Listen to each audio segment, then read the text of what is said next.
बिना चीनी और बिना जंतुणी रे आज आम तैयारी करवा चाउल और क्षीरर गोटे सुआदिया पिठार रेसिपी जो थे आम नड़िया पकेबा काजू किशमिश सबकि यार टेस्ट एकदम डिफरेंट आसवा सहित बनैबा प्रणाली पूरापूरी अलग जेकोसी पोड़पिठा आप खाई किंतु गोटे थर ये क्षीर चाउलर आ नड़िया देकी ए नुआ प्रकार पोड़पिठा बन खाई देखु देखिए स्वाद आगे सबकि फिका लगे छुआठू बड़ समस्त को बहुत पसंद आसवा सहित नरम और स्पंजी बनब एक तैयारी करने आग ये गोटे बाउल नहीं जाऊँगी गोटे कप्रे मापिकी गोटे बड़ कप क्षीर आम देदेबा आउ से कप्रे मापिकी मुझे गोटे बड़ कप चाउल नहीं आप अरुआ चाउल नहीं पारे ना बसुमती चाउल नहीं पारे मुझे बास्ना चाउल नहीं पाखापाखि 2 घंटा पानी भल कि भिजे नहीं एबे आम नबा गोटे ग्राइंडिंग जार आउ चाउल भिजेकी रखिथिबा से जागारू पानी को अलगा करनबा आउ खाली चाउल को आम एठी ग्राइंडिंग जार रे दबा।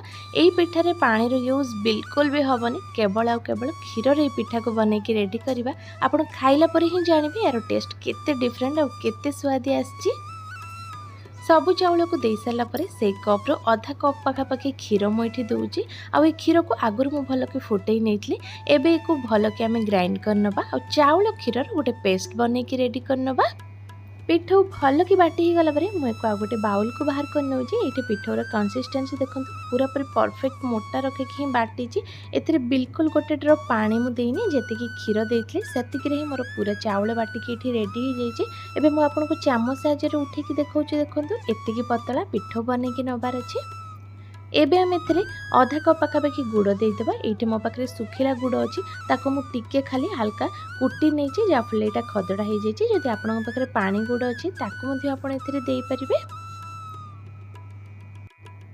एबे आम पिठौरे स्वाद अनुसार लुण देदेबा आ ता संगे मुझे दूसरी आधा चामच पाखापाखि हम बेकिंग सोडा जहाँफल पिठार टेस्ट भल आसो ता संगे पिठा फुलिबो भल आ ता संगे आम दबा आधा चामच टिके कम हम बेकिंग पाउडर जदि बेकिंग पाउडर और बेकिंग सोडा भितर आपन पाखे गोटी भी अच्छी खाली गोटी देकी आपन को बन पारे।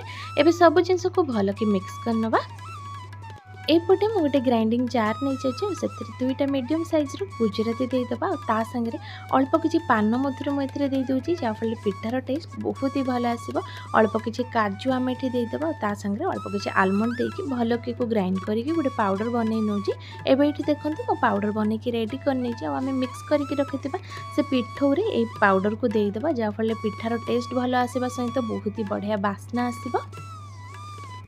एबे देदेबा अल्प किसी खंड नड़िया आ ता संगे मु दूची अल्प किसी कोरा नड़िया पाखापाखि 1/4 कप खंड नड़िया 1/4 कप कोरा नड़िया दे दूची आ तापर सब जिनस को भल कि मिसई दबा।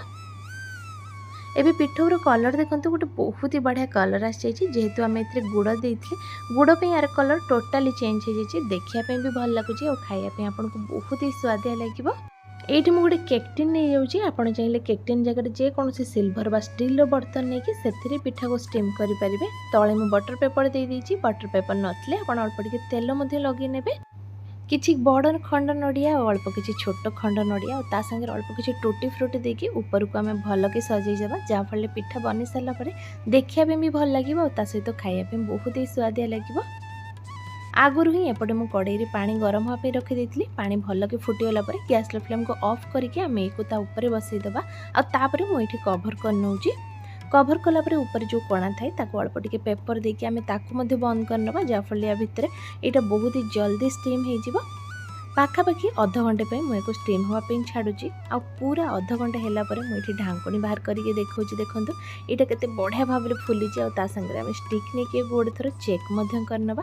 स्टिक देखूँ ये पूरा पूरी क्लीन आसूची माने यहाँ भल से सीझी जाइए उपरटा देखूँ बहुत ही बढ़िया से फुली जाइए। किसी समय आम एक ठंडा हाँपी छाड़ा जो यहाँ भल कि ठंडा होपर जाम यू केकटिन को बाहर करके नबा।